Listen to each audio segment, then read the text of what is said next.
Tanong, ano ang national sport ng Pilipinas? Basketball? Ang tamang sagot mga kapatid ay arnis. Kilala rin sa pangalang eskrima at kali, ang arnis ay parehong sport at martial art. At sa kauna-unahang episode na ito mga kapatid ay sabay-sabay po tayong matututo kasama ang Lodi natin na si Daniel Bernas. Ako po si Lourdes de Vera. Simulan na natin ang usapang arnis.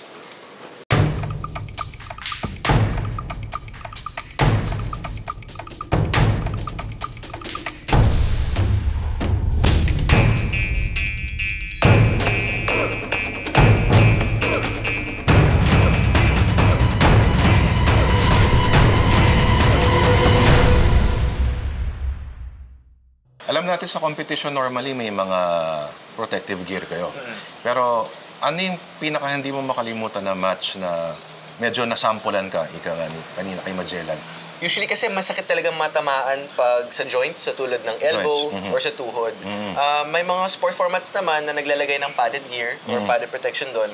Pero yung iba, hindi na masyadong nagsusuot nun. So pag mga situation na ganun, masakit talaga pag natamaan sa joints. Sa joints. So sa competition, siyempre ang goal mo ay talaga makapuntos.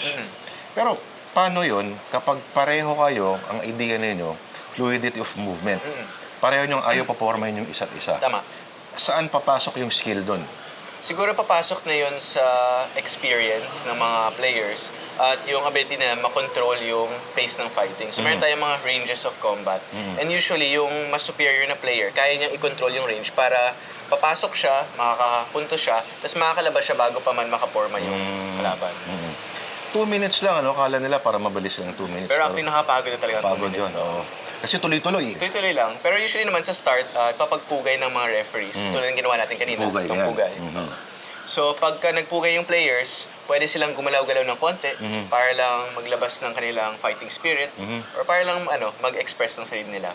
Tapos pag sinabi ng laban, doon na sila gagalaw. Dinidiscuss mo, Daniel, yung pinanggalingan, yung evolusyon, ano? So, ibig sabihin, talagang ang inspirasyon, ang basihan talaga niya, ay sword movements originally talaga siya. Tama. Actually, maraming mga stick fighting techniques na derive talaga sa bladed techniques. So for example, pinaka-basic na technique, itong X, nag-drawing ka ng X motion. Pag tinuturo ko siya sa mga students, lagi kong pinapa-imagine sa kanila na may imaginary bladed side. That way, kung gagamit sila ng, for example, sword or kaya knife. Saan galing yan? Yan. Meron din ako niyan. Kung gagamit ka ng knife or sword, madali mo nang ma-apply yung techniques dahil, ayun, na-imagine mo na siya while you're using a stick. Bakit X? Bakit fundamental movement siya itong X? Consider ko siya as pinaka-basic kasi you're working with gravity. Pababa lang. So very natural yung motion. Madali siyang ma-pick up. Tsaka yun, letter X siya. Easy enough to remember. Tapos, may practical din na application ito. No? Kunyari, sige, pinakita mo na yung movements. Paano naman pag real-life combat situations? Kunyari, ano ba yung mga hinahanap ng mga, ano bang term nun? Target Striking points? points. Target points. Well, for the stick movements, muna. so pag gumagamit ka ng baston, ang tina-target mo ay mga hard spots or yung mga buto. Hard So, ang spots. intent mo is to crush talaga with the impact of the stick. Pero pag blade movement naman, pwede mo pa rin gamitin yung X motion, pero iibahin mo yung target mo. So, medyo may pahiwa na movement siya. Tapos, ang target mo soft spots. So, the neck, Ito? the throat, the gut, and so on. Okay, napapansin ko lagi pag gumagano ka ng knife, naka-ready lagi yung kaliwang kamay mo.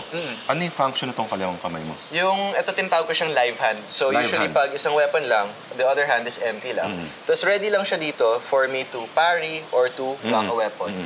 Or kaya Parang masakit use it as a naman live ipasangga hand to ito push, sa oh. kutsilyo. Oo, so if ever, so for example, magsa-strike ka, ang ibablock ko Kunyari ganito, usually, ang ibablock ko usually ay yung elbow or yung wrist, sorry. Okay.